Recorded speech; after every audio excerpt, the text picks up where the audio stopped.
Semua kapal negara luar dibenar berlabuh kecuali Israel. GST hanya akan dilaksana jika ambang gaji minimum meningkat.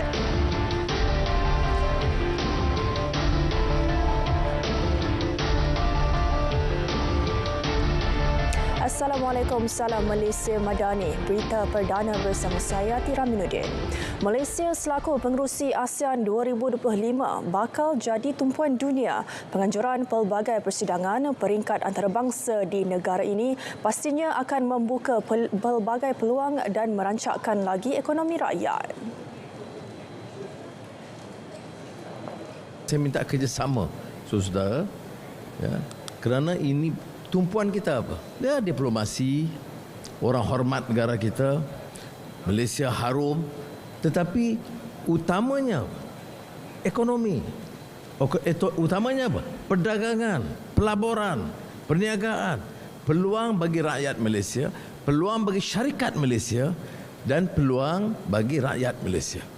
Sebab itu saya tekankan hal ini. Kerana kejayaan ini bukan kejayaan kerajaan semata-mata Jemaah Menteri, tetapi juga dengan penjawat awam, ya, dan sektor swasta.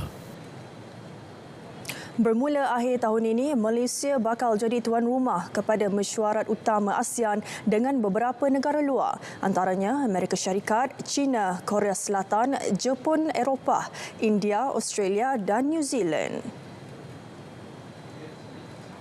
Malaysia amalkan dasar baik dengan semua negara dan membenarkan mana-mana kapal untuk berlabuh kecuali Israel. Tegas Perdana Menteri, kunjungan kapal tentera dari China ke pelabuhan Pulau Pinang baru-baru ini tidak sepatutnya dijadikan isu yang perlu diperbesar.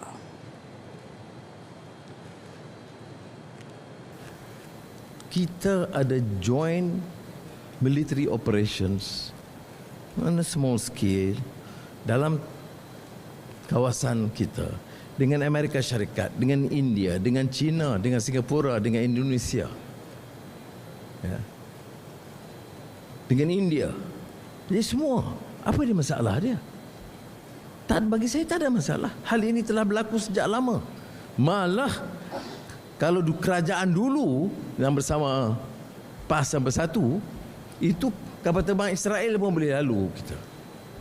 Kapal Israel Zim pun boleh masuk pelabuhan. Tapi tak jadi isu. Sekarang jadi isu. Sementara itu, Menteri Luar Datuk Seri Mohamad Hassan turut memaklumkan kunjungan kapal dari negara luar adalah perkara biasa dalam hubungan diplomatik dua hala atau pelbagai hala. Ia sepatutnya tidak dijadikan isu, apatah lagi China juga merupakan rakan dagangan terbesar Malaysia selama 15 tahun berturut-turut.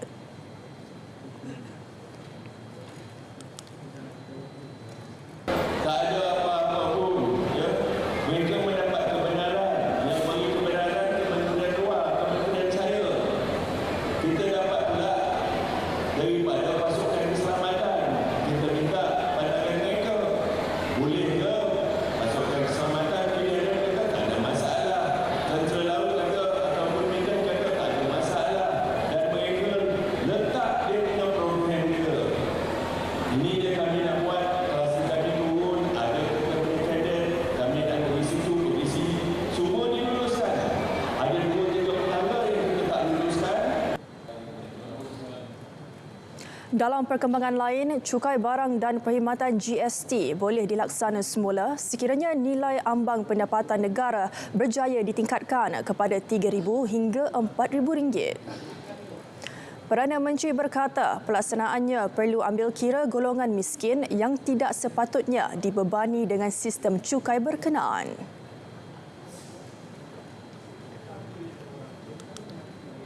Give some time. Push the economy forward, because you implement GST now means you get everybody to pay. I mean, this is my political philosophy, my conscience. Is it efficient? Yes. Is it transparent? Yes. Will the government get more revenue? Yes. But who are you taxing? Everyone. The rich? Yes. The poor? Yes. I can't.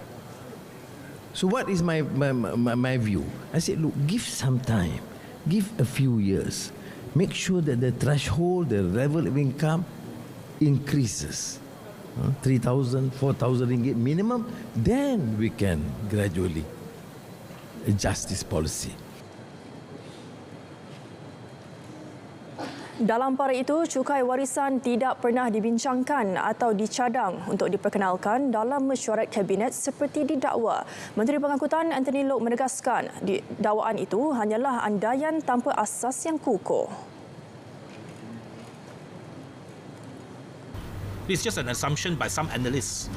Not everything mentioned by analysts are truth or will be considered or will be implemented. The point that I'm trying to make is that my advice to the members of the public, especially our own members, DAP members, is not to believe in all assumptions. So always fact-check certain things before they make any conclusion or make any comments to it. Sebelum ini, media melaporkan kerajaan mungkin memperkenalkan 5 cukai baharu dalam Belanjawan 2025. Bagaimanapun, keputusan muktamad mengenai sebarang cukai baharu sebenarnya perlu mendapat kelulusan di Dewan Rakyat. Proses libat urus Belanjawan 2025 telah dilaksanakan di semua negeri. Ia inisiatif kerajaan mengambil kira pandangan pelbagai pihak termasuk rakyat di peringkat akar umbi. Yang berhormat Perdana Menteri sendiri dan juga Yang Berhormat Menteri Kewangan dan juga pelbagai Yang Berhormat Menteri telah melaksanakan pelbagai libat urus dengan pihak berkepentingan. Sekarang pihak kami dalam proses memuktamadkan ucapan dan juga langkah belanjawan yang akan diumumkan kelak.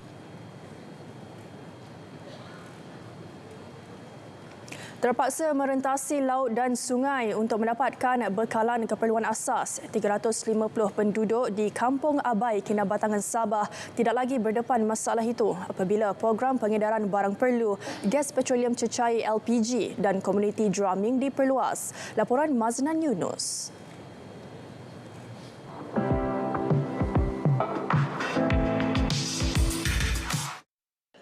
Kerajaan akan terus membela nasib rakyat dan menumpukan keutamaan kepada perkhidmatan projek yang memberi kesejahteraan kepada rakyat.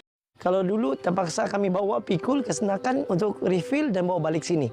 Tapi dunia sudah berubah. Oleh kerana program yang Madani bawa ni pun, gas ada di kampung sudah. Tidak perlu lagi kami susah lagi. Peniaga dan penduduk di zon Abai, Kinabatangan, antara 529,000 penduduk di Sabah yang peroleh manfaat perluasan program berkenaan menerusi Belanjawan 2024 dengan peruntukan RM225 juta. Kos ditanggung Kerajaan Persekutuan demi memastikan penduduk menikmati harga barangan keperluan yang berpatutan. Sekarang kami tak payah lagi pergi bandar, buang kos, itu barang dari KPDN datang, lepas tu senanglah memudahkan untuk orang kampung. Pun kalau buat kecil, mana belanja gas lagi, barang-barang lain memang teruklah syaratkan. Sekali ada sudah bakalan macam ni, tongges, gula, semua sudah alhamdulillah. Dan harapan penduduk kampung semoga program ini dapat diteruskan lagi, terutama sekali menambah kota minyak kita di Kampung Abai. Bagi memastikan penduduk mendapat bekalan mengikut jadual, pemantauan berterusan dijalankan pihak KPDN. Kita juga sentiasa membuat pesan mengejut ke atas transporter dan juga penosel. Kita datang tanpa beritahu. Tiada yang akan dipinggirkan. Itu sebenarnya matlamat kerajaan dalam usaha membantu golongan penduduk yang berada di luar bandar atau pedalaman mendapatkan barangan dengan lebih mudah, sekaligus mengimbangi harga pasaran antara luar bandar dan juga bandar. Ia sekaligus mampu meringankan beban kos taraf hidup penduduk di sekitar kawasan pedalaman. Maznan Yunus, RTM. Sementara itu, penduduk Sabah yang tidak terlibat program pengedaran barang perlu, LPG dan komuniti drumming berharap kerajaan meneruskan program jualan Rahmah Madani. Menerusinya, rakyat boleh mendapatkan barangan keperluan asas pada harga lebih murah. bagi saya tidak juga semua mungkin yang termampu. Bagi yang mampu mungkin harga itu okey, tapi untuk yang tidak mampu saya berharap kerajaan mau kasih rendah sikitlah harga dia. Harapan memarap pada kerajaan katu turun pada teko panai kana gatang saimbang pada gatang barang lah kan melepas turunan gatang barang. Harapan saya bagi peruntukan tambahan terutama pada petani-petani lah, macam perbanyakkan lagi subsidi dalam sektor pertanian.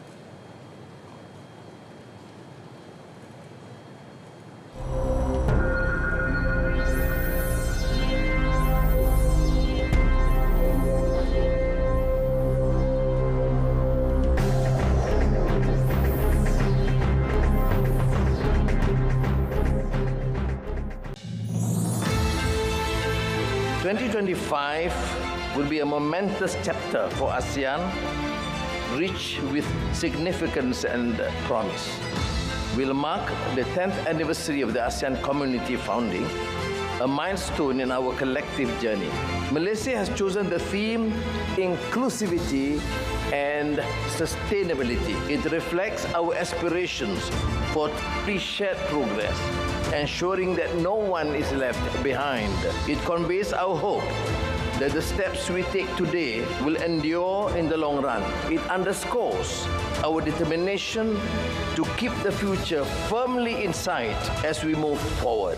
On behalf of the government and people of Malaysia, I look forward to welcoming you all. Selamat datang ke Malaysia. Thank you.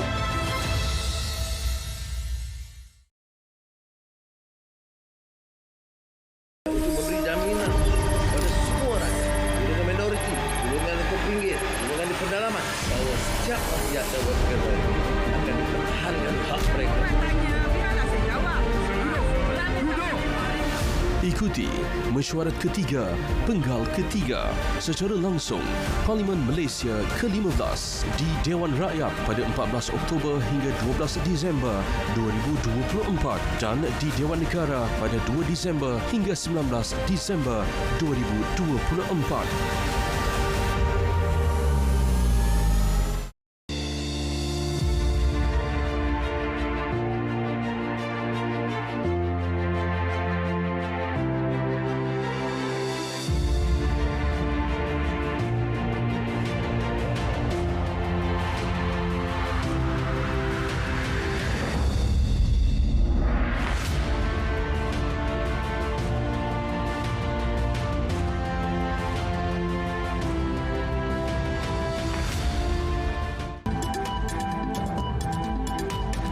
Yang di-Pertuanan Agong Sultan Ibrahim dan Raja Pemansuri Agong Raja Zari Sofia berkenan bertemu rakyat Malaysia di Brunei dalam majlis santapan minum petang.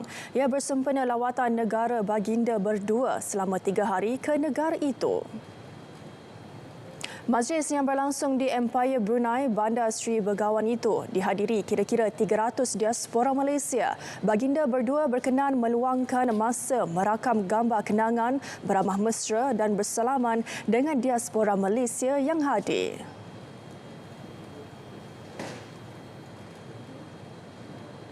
Terdahulu, Yang di-Pertuan Agong berangkat tiba di Bandar Seri Begawan pada pukul 11.25 pagi. Pesawat khas yang membawa baginda mendarat di lapangan terbang antarabangsa Brunei. Sultan Ibrahim diiringi Raja Pemansuri Agong Raja Zari Sofia dan Tunku Temenggung Johor Tunku Idris Iskandar Sultan Ibrahim. Keberangkatan tiba Yang di-Pertuan Agong disambut Putera Mahkota Brunei, Pengiran Muda Mahkota Al-Muhtadi Billah Sultan Hassanah Bolkiah dan isteri Pengiran Anak Isteri Pengiran Anak Sara.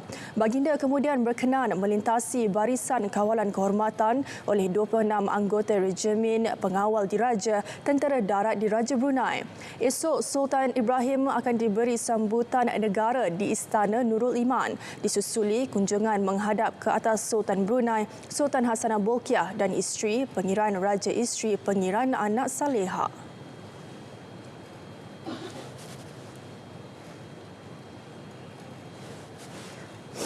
Kedaulatan sistem kehakiman tetap jadi keutamaan dalam menegakkan keadilan tanpa rasa takut atau pilih kasih. Perdana Menteri berkata kebebasan kehakiman tertakluk di bawah doktrin pengasingan kuasa, iaitu prinsip yang termaktub mengikut struktur asas Perlembagaan Persekutuan.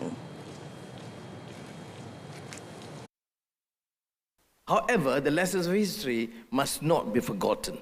In the past, we have seen how this sacrosanct principle has been violated by the powers that be, working hand in glove with the highest judicial office, perverting the cause of justice in order to serve nefarious and vile political ends. But let me firmly declare that enough is enough. That era is over and gone, and that we will never allow such abuse and violations ever to happen again.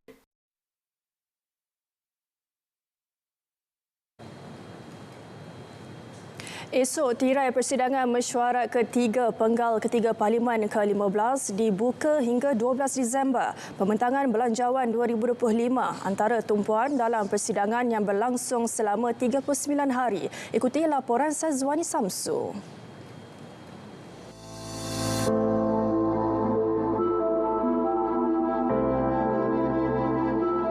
Berdasarkan takwim rasmi Parlimen Malaysia, Rang Undang-Undang Perbekalan 2025 dijadual dibentang Perdana Menteri Datuk Seri Anwar Ibrahim pada 18 Oktober. Belanjawan 2025 kemudian dijadual dibahas di peringkat dasar bermula 21 Oktober hingga 5 November sebelum jawapan menteri selama 4 hari. Kemudiannya disusuli perbahasan di peringkat jawatan kuasa bermula 13 November hingga 3 Disember sebelum diluluskan Dewan Rakyat. Perbahasan di peringkat Dewan Negara pula berlangsung dari 4 hingga 10 Disember disusuli jawapan menteri sebelum diluluskan. Akta Perkhidmatan Parlimen dijangka turut dibentangkan pada sesi sama.